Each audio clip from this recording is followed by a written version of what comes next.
One of the most popular arguments of representatives and proponents of the Kyiv Patriarchate in favor of its structure is the argument that at one time the Russian Church was supposedly in the same position for 140 years as the Kyiv Patriarchate now. І Московська церква 140 років, найбільше. In view of the fact it was not recognized for almost a century and a half, then 26 years of non-recognition of the Kyiv Patriarchate is next to nothing. Our task is to find out whether everything is really so as these people claim. To begin with, it should be noted that Philaret and his followers consciously confused the two concepts, the canonical church and the autocephalous church. The canonical church is actually the church founded by Christ, part of a single ecumenical orthodoxy where hierarchs and priests have a succession from the apostles, and accordingly, all the church ordinances they perform have a viable, blessed power. This is the real church in which people receive salvation. Autocephaly is simply the status of the administrative independence of the canonical church. The autocephalous status of the church has the slightest relation neither to doctrines nor to the cause of soul salvation. Some churches in history did not immediately receive recognition of their autocephalous status, but these were always canonical churches with a canonical priesthood and authentic ordinances. Therefore, the period in the history of the Russian Church, whom representatives of the UOC KP love to draw parallel with, should be viewed from two perspectives. Firstly, was the Russian Church of the 15th-16th century schismatic, just like the Kyiv Patriarchate at present? And secondly, was the Russian Church autocephalous then, and is the Kyiv Patriarchate the same now? The middle of the 15th century, when the period of independence of the Russian Church begins, is one of the most dramatic in the history of world orthodoxy. Its stronghold, the Byzantine Empire, lived out the last moments before the Ottoman conquest. The emperor was looking for any opportunities to preserve his kingdom. Hoping to receive military and financial support, John VIII's Paleologus, together with Patriarch of Constantinople Joseph, decided to seek help from Rome.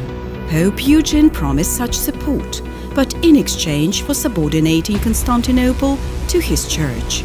In the year of 1438 in Ferrara and then in Florence, the council was convened to establish a union of Eastern Orthodox Church with Rome. The emperor with patriarch, 22 metropolitans, almost 700 other clergymen and secular persons went to the papal galleys to Italy. The purpose of the council sounded high-flown as the unification of Western and Eastern churches, but in reality it was complete subordination to Rome. Constantinople began to mention the Pope as the head of the church and accepted all Catholic dogmas. In fact, the Church of Constantinople turned into Catholic. One of the most ardent followers of the union was Greek Isidore, whom Constantinople sent a year before the council to Moscow as Metropolitan of Kiev. Returning to his episcopal see, Isidore tried to introduce the union in Russia, for which he was expelled from there. Later, Isidore became part of the Catholic Church, participated twice in the election of the Pope, and from 1461 even led the Collegium of Cardinals in Rome. Meanwhile, Constantinople was captured twice. Turks seized the state power in Byzantium in 1453, whereas Rome subdued the Orthodox Church.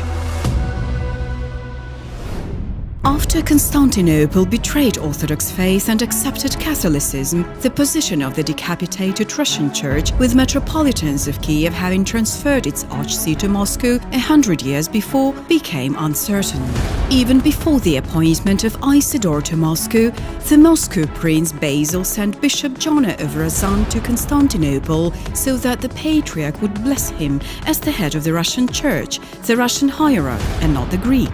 Then, Patriarch Joseph blessed Jonah, but only to substitute Isidore, adding the following: "If Isidore dies, or whatever else happens to him." Whatever else did happen to Isidore, he betrayed orthodoxy. Bishop Jonah received the blessing of the Patriarch of Constantinople when the latter was Orthodox.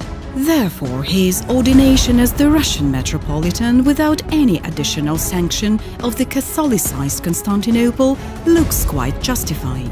Accordingly, all attempts of the Kyiv Patriarchate to present this period as the beginning of the split of the Russian Church from the universal orthodoxy is untrue. The schism really came to be, but with the Mother Church, Constantinople. However, half a century later, Constantinople officially rejected the union and the Russian Church could return to its homophorion, but it didn't. The Moscow princes and then the kings already had great influence on the Church and did not want to give it up. Constantinople was disappointed by this fact, but was the Russian Church declared schismatic then? One of the main features of the split is the non-recognition of its hierarchy. Today, any canonical priest from any country can serve in any Orthodox church in the world. However, representatives of the Kyiv Patriarchate cannot do this. After all, in the eyes of the ecumenical orthodoxy, the UOC KP is not a church. Even coming to the ecumenical patriarch who ostensibly wants their recognition, the clergy of the Kyiv Patriarchate meet with him without vestments, dressed like ordinary laymen. Was this attitude similar on the part of the local churches in relation to the Russian Church back in the 15th, 16th centuries? Not at all, as it turns out.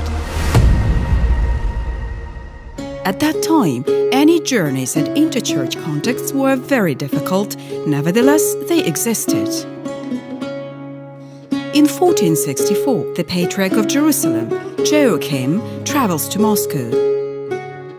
On the way he dies, but manages to give his cleric Joseph a letter in which he asks the head of the Russian Church to ordain Joseph to the Metropolitan of Caesarea Philippi. His request was fulfilled by the Council of Russian Bishops. In 1518, an official delegation arrived in Moscow from Patriarch of Constantinople, Thalipt, headed by Metropolitan Grigory of Sichnia. Grigory brought along an official letter from the Patriarch. In the letter, the head of the Russian Church, Varlam, is called the All-Holy Metropolitan of Moscow and all Russia. That is, just like all primates in Moscow were named. At the same time, famous theologian Maxim Grek, who was subsequently canonized by the Russian Church, came to Russia from Athos. Finally, in 1586, Patriarch Joachim of Antioch serves in Moscow. Eastern patriarchs used to receive means of living from their church from Byzantine emperors. With the fall of Constantinople, they began to seek it in Russia. It is known that during the 15th, 16th centuries, the Moscow kings annually helped Constantinople with about 2,500,000 hryvnias in terms of the present equivalent amount. In total, help to the Eastern Christians over this period amounted to tens of thousands of rubles, which, in terms of the current hryvnia, is hundreds of billions. The support of Athos was so significant that in 1525, monks of all the monasteries of the Holy Mountain wrote that, if it were not for the help of the Russian Church, the life of the Athonites under the oppression of Turks would be unbearable.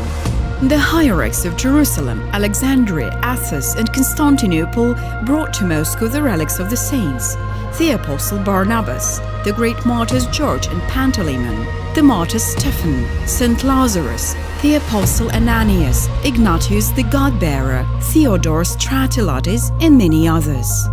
In 1589, Patriarch of Constantinople Jeremiah appointed the first Russian Patriarch. A year later, Moscow received the Thomas of Patriarchate in Russia. It was signed by all the Eastern Patriarchs, 42 metropolitans, bishops and archbishops.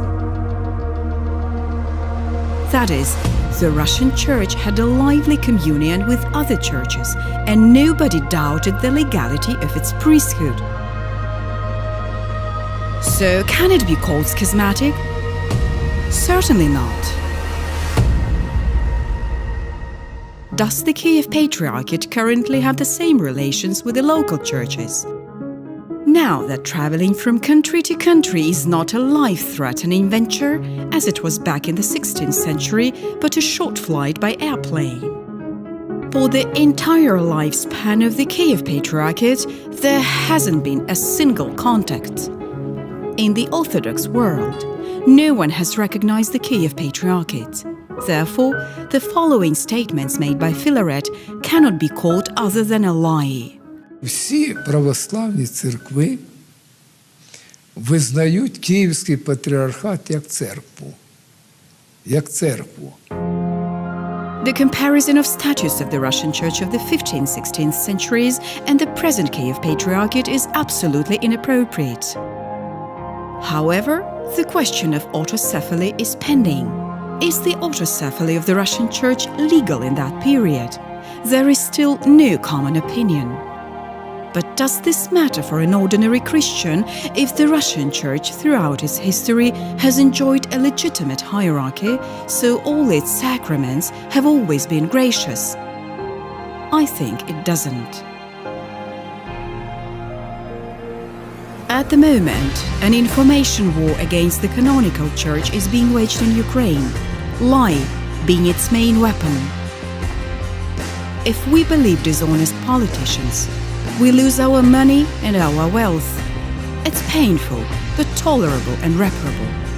However, the stake in the war against the Church is our soul, the most valuable thing possessed by a person. But isn't it too high a price? It's up to everyone to decide.